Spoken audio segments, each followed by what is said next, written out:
Night of the Reckoning. By Legends of the Storyteller.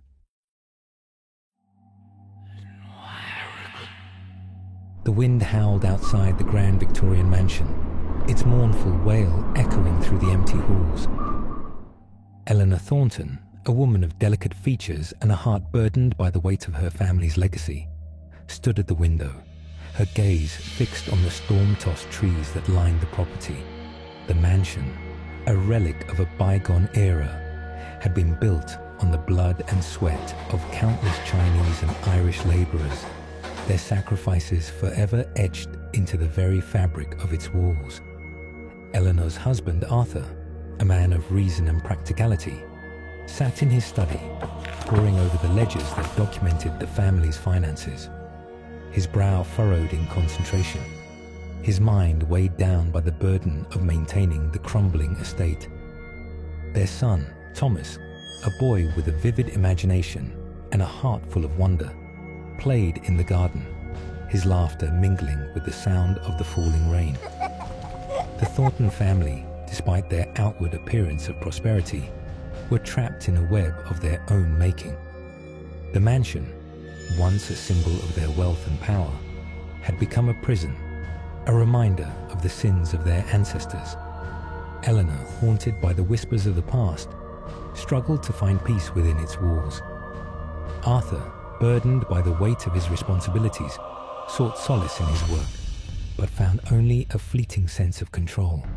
And Thomas, innocent and unaware of the darkness that lurked within the mansion, was drawn to the whispers and the shadows, his curiosity leading him closer to the secrets that his family had tried so desperately to bury. As the storm raged outside, the Thornton family found themselves at the mercy of the past, their lives intertwined with the ghosts of those who had come before them.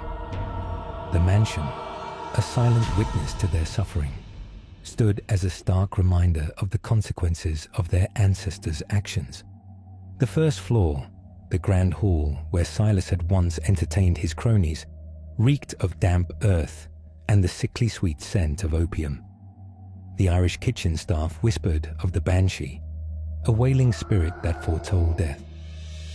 Eleanor, a woman of delicate nerves, often heard its mournful cry echoing from the cavernous pantry, a sound that chilled her to the bone.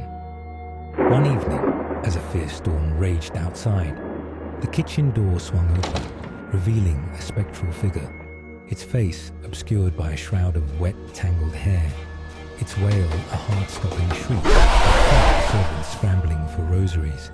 The second floor, the opulent bedrooms, were haunted by the restless spirits of the Chinese labourers. Arthur, a man of science, dismissed the tales as folklore, but even he couldn't explain the phantom footsteps that echoed down the hallway at night, or the sudden icy drafts that extinguished candles.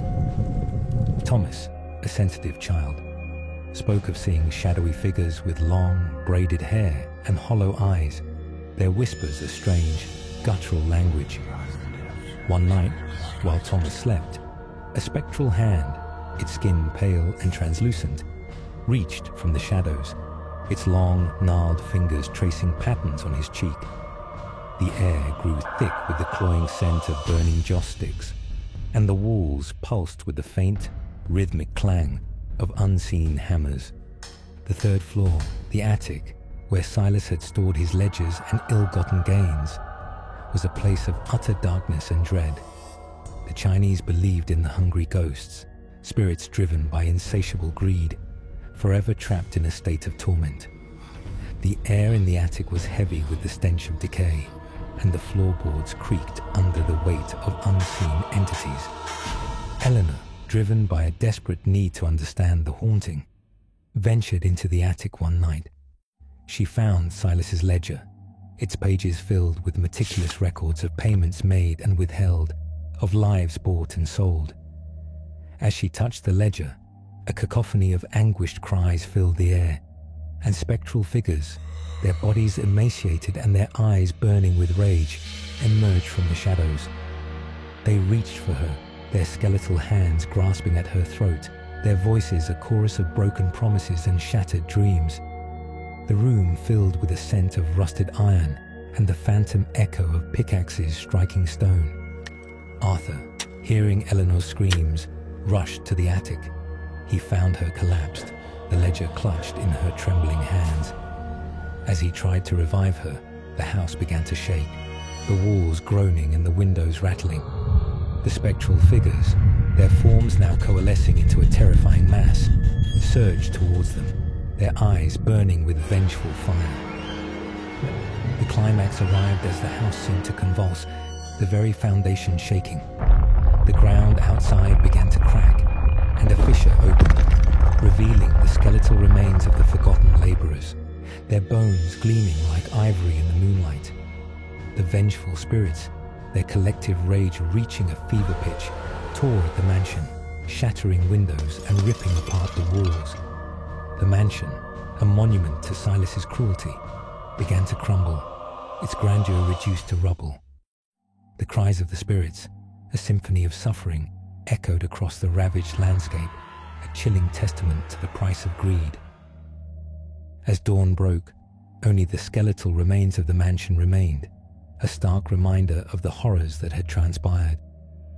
Arthur, clutching Thomas, watched as the first rays of sunlight illuminated the ravaged landscape. The ghosts, their vengeance complete, had vanished, leaving behind a silence that was more terrifying than any scream.